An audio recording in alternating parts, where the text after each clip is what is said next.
안녕하세요. 의심 사용 설명서 세 번째 시간이 돌아왔습니다. 세 번째 시간이라는 것은 첫 번째와 두 번째가 있었다는 뜻이겠죠. 1화를 아직 못 보신 분들은 지금 이곳을 보시면 1화에 대한 링크를 발견하실 수 있을 겁니다.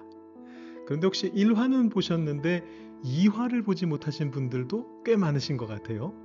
2화를 못 보신 분들은 아까가 아니고 지금 이곳을 보시면 링크를 발견하실 수 있을 겁니다. 1화와 2화를 보고 오셔도 좋고요. 시간이 부족하신 분들은 그냥 이대로 3화를 함께 하셔도 괜찮습니다. 오늘도 우리의 의심을 어떻게 신앙을 위해서 사용할 수 있는지 아주 재미난 것을 배워볼 수 있는 그런 시간 준비해 봤습니다. 따라올 준비 되셨죠? 여러분, 꿈이라고 하는 단어를 들으시면 어떤 생각이 드십니까?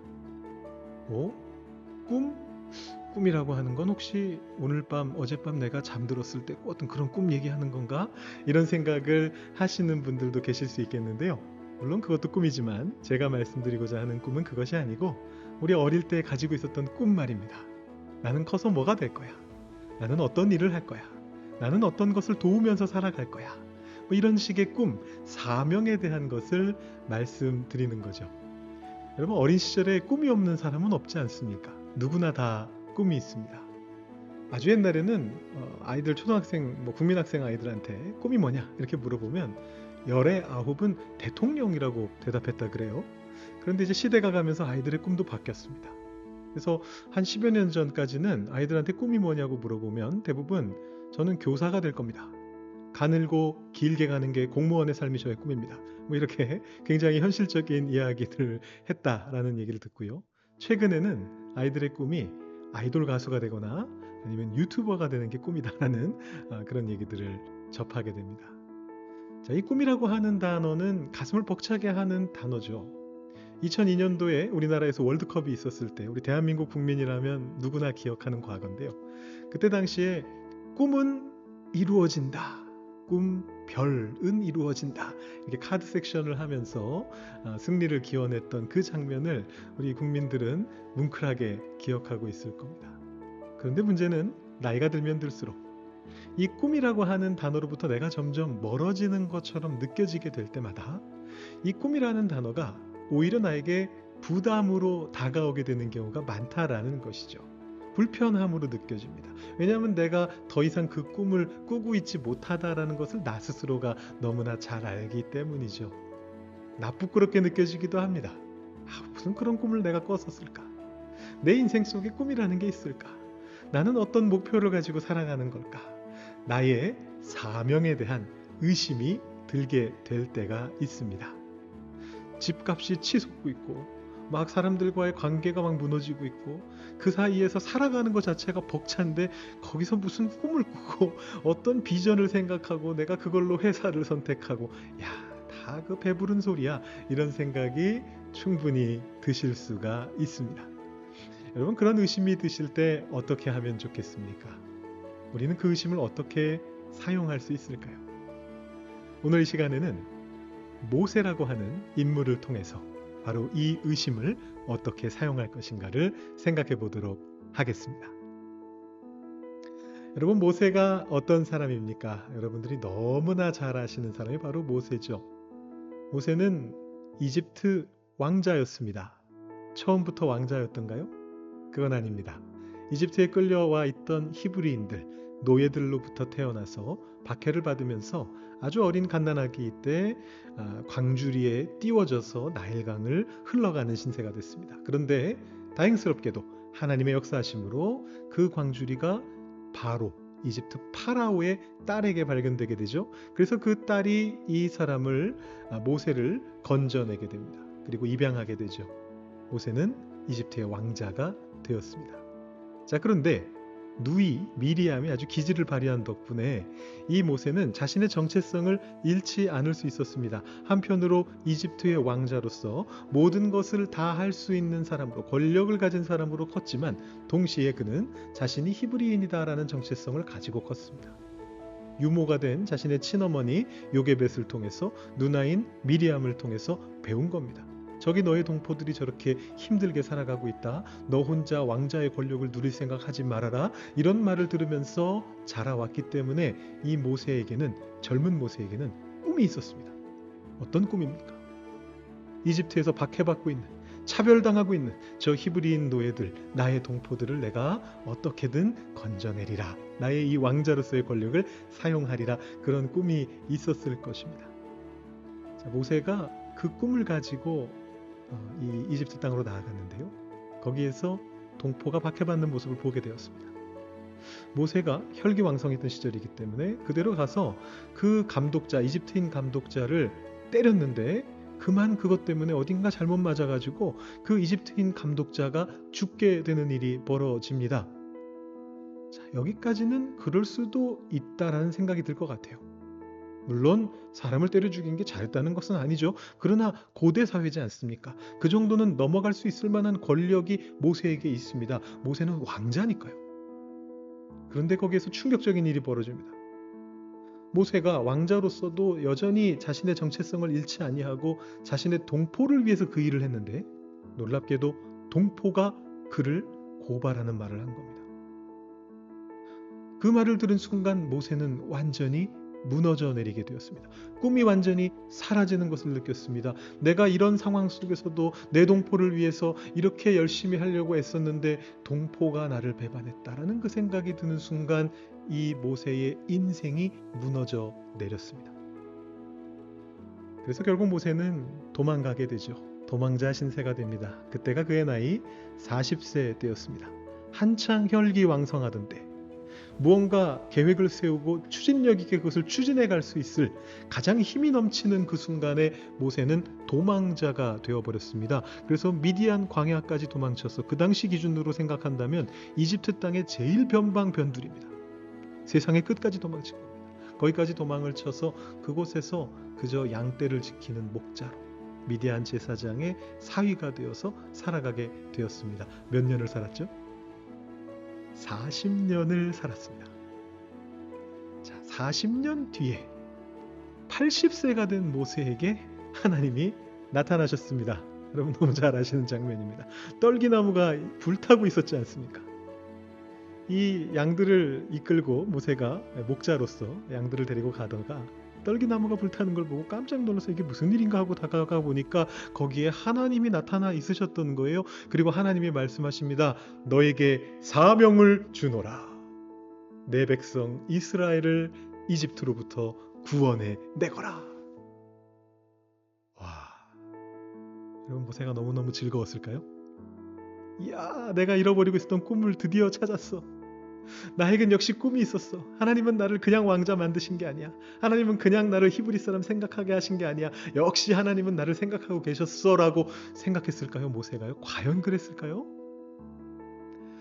여러분 모세의 반응을 보면 아주 삐딱하다는 것을 발견하실 수 있을 겁니다. 모세가 뭐라고 하나요? 하나님, 보낼 만한 사람을 보내십시오. 모세가 온갖 핑계를 대면서 안 가겠다고 그랬거든요. 끝까지 하나님이 가라 그러시니까 맨 마지막에는 핑계조차 되지 않습니다. 하나님, 보낼 만한 사람을 보내십시오. 저 말고요. 딴 사람이요. 이렇게 말을 합니다. 저는 그 말 속에서 모세의 울분을 읽어냅니다. 하나님을 향한 울분입니다. 세상에 겸손한 모세, 온유한 모세가 그런 성품이 있습니다. 하나님 앞에 울분을 토하는 겁니다. 저 안 가요. 못 가요. 40년 전에 저한테 그 사명 주시지 그랬습니까? 80세 노인이 돼가지고 지난 40년 동안 제가 했던 일이라고는 양떼를 치는 것뿐인데 저한테 거기 가서 사람들 앞에서 바로 앞에서 파라오 앞에서 말을 하라고요? 저 말하는 법도 잊어버렸습니다. 이렇게 모세가 이야기하는 것입니다. 여러분이라면 어떤 생각이 드실 것 같으세요? 한 직장에서 여러분이 열심히 일하면서 살아왔는데 한참 젊을 때는 한직만 이렇게 보내면서 아주 쉬운 일들만 시키더니만 나중에 은퇴하기 직전에 갑자기 팀장급이 와가지고 자네가 이제부터 신성장 동력을 이끌 팀장이 될 걸세. 열심히 해보게. 저 은퇴 계획 세우고 있었는데요. 이런 생각이 들지 않을까요? 모세가 겪었던 것이 바로 그런 것이죠. 여러분, 모세의 마음을 짐작해 본다면 아마도 모세는 이 순간에 바로 이 사명에 대한 의심을 계속해서 품어가고 있었을 것입니다. 처음 40세에 도망자가 되어서 도망한 그 순간부터 아내를 맞이하고 자녀를 낳아 기르고 그저 목자로서 변두리 땅에서 양들을 돌보고 지내는 그 순간순간이 괴로움의 연속이었을 겁니다. 사명을 잃어버린 자의 삶 살아가고 있었을 것입니다. 얼마나 힘이 들었겠습니까? 어떤 사람들은 그런 이야기를 합니다. 모세가 그 상황 속에서 그런 일들을 한 것은 다 미래를 위한 훈련이었다. 하나님이 나중에 모세를 진정한 지도자로 세우기 위해서 40년 전에 모세는 그저 혈기왕성할 뿐인 청년이었으니까, 그러나 그가 양떼를 돌보면서 지도력을 키워가면서 이제 드디어 이스라엘 백성의 목자가 될 준비가 되었기 때문에 하나님이 그를 부르신 거다. 훈련의 기간이었다. 이렇게 말하는 분들도 계십니다. 저는 별로 동의가 안 됩니다. 설령 그게 사실이라 할지라도 그 40년의 세월을 지나가고 있는 사람에게 그렇게 말을 한다면 이 시간은 훈련의 시간입니다. 당신 나중에 크게 될 겁니다. 하나님이 크게 쓰실 겁니다. 버텨내세요 라고 말한다면 그것에 감동받을 사람이 몇 명이나 있을까요? 여러분, 한번 생각해 보십시오. 저는 여기서 발상의 전환을 좀 해보려고 합니다. 우리가 꿈꿔왔던 그 꿈을 완벽하게 이루어내는 삶을 살아가는 사람이 세상에 몇이나 될까요? 우리는 너무나 많은 곳에서, TV 프로그램에서, SNS에서, 우리 주변에서 그런 것들을 많이 봅니다. 성공한 자들의 이야기. 저 사람은 성공했습니다. 성공하고 이렇게 어려운 시간에 이렇게 고생해서 그것을 이렇게 참아내요. 이렇게 성공했습니다. 여러분도 그렇게 사십시오. 라는 그런 성공자들의 스토리를 자주 듣게 됩니다. 그런데 여러분 스스로를 살펴보십시오. 여러분 주변에 있는 사람들을 살펴보십시오. 성공하는 사람들, 세상의 기준으로 성공하는 사람들이 몇 명이나 되던가요? 만약에 어릴 때 꿈꾸었던 꿈이 다 이루어졌다면 우리나라의 대통령은 5천만 명 정도 됐어야 할 겁니다. 자신이 꾼 꿈을 이루어내는 사람은 극히 소수입니다. 자, 그렇다면 한번 생각해 보시죠. 그 소수만 성공한 인생입니까? 그 소수만 존경받을 만한 삶을 산 것일까요? 하나님께서는 그 사람들만을 사랑하실까요? 그렇지 않습니다. 저는 모세가 40년의 세월을 버텨내는 동안 그 버텨내는 순간순간이 하나님과 싸우면서 하나님을 받아들이는 분투의 시간이었다라고 저는 그렇게 생각합니다. 미래를 위한 대비의 시간이 아닙니다.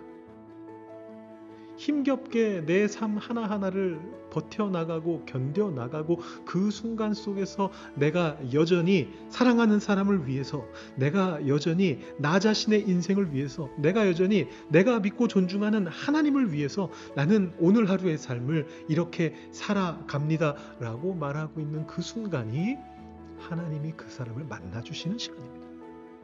여러분, 그것을 기억하셔야 돼요. 제가 처음으로 사역을 시작했을 때 저의 멘토 목사님께서 저와 또 한 여성 전도사님과 이렇게 셋이 함께 팀을 짜서 사역을 했습니다. 어느 날 저희들을 부르셔가지고 목사님께서 얘기하시더라고요. 잘 지내고 계시죠? 이렇게 부르시더라고요. 근데 그 여성 전도사님, 저보다 나이가 많으셨던 여성 전도사님이 이제 아이를 키우시면서 또 사역하시면서 좀 힘든 삶을 살아가고 계셨습니다. 근데 그 전도사님께 목사님이 말씀하시더라고요. 잘 버티고 있죠? 버티는 게 은혜입니다. 이렇게 말씀하시는 걸 제가 옆에서 들었습니다. 근데 제가 들으면서 그때는 실감나게 제가 마음속에 받아들이지를 못했습니다. 그런데 몇 년이 지나고 제가 정말 힘든 일에 부딪히게 되어서 너무너무나 하루하루를 살아가는 것 자체가 너무너무 힘들다라는 그런 생각을 하게 되었을 때 제가 교회를 개척하신 그분의 교회를 찾아가게 되었습니다.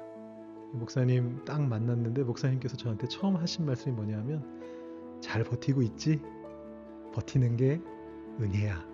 이렇게 말씀하시는데 제가 눈물이 왈칵 쏟아지는 것을 경험했습니다. 목사님께서는 그 교회 벽면에 버티는 게 은혜입니다 라고 적어두시고 사역을 하시고 계셨습니다.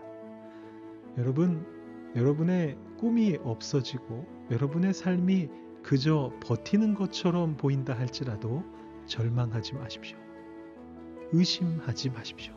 아니, 의심하셔도 됩니다. 그런데 그 의심을 통해서 하나님을 만나실 수 있으면 좋겠습니다. 여러분이 버텨내고 계시는 이 하루하루의 삶은 하나님께서 여러분을 만나시는 시간입니다. 여러분의 사명이 깨어진 것 같고 그 사명이 무너진 것 같고 더 이상 꿈이 없는 것 같고 나의 인생은 실망스러운 인생이라는 생각이 들지라도 여러분 그 의심을 하나님 앞에 올려드리면서 하나님, 오늘 하루의 저의 삶도 하나님께서 지켜보고 계시죠? 하나님, 이 의심하는 저의 마음도 하나님께서 만져주고 계시죠? 이렇게 말하면서 하나님 앞으로 나아가실 수 있는 여러분들이 되면 좋겠습니다. 꿈이 꺾인 것 같고 인생이 끝난 것 같고 하나님이 나를 버린 것 같은 생각이 들 때 그 마음을 가지고 하나님께 나아가십시오. 그 의심을 그대로 하나님께 들려드리십시오. 그리고 하나님의 음성을 들으실 수 있기를 바랍니다. 내가 너와 함께 가겠다. 내가 너와 함께 있겠다. 오늘도 너의 삶 속에 내가 함께 하겠다. 그 말씀을 들으시면서 오늘도 은혜롭게 여러분의 삶을 버텨내실 수 있기를 축복합니다. 오늘의 의심사용 설명서는 여기까지입니다. 나의 사명이 의심될 때 하나님께 온전히 그것을 가지고 나아가면서 모세를 기억하시는 그런 시간들 가지시기 바라고요. 다음 시간에는 사화로 저희가 만나 뵙게 되는데요. 사화에서는 삶 자체가 무너져 내릴 때, 사명이 아니라 삶 자체가 무너져 내릴 때, 내 인생은 이제 더 이상 의미 없는 것 같다라는 생각이 들 때 어떻게 할 것인가를 엘리야를 통해서 함께 살펴보는 시간 가지도록 하겠습니다. 다음 시간에 다시 뵙겠습니다.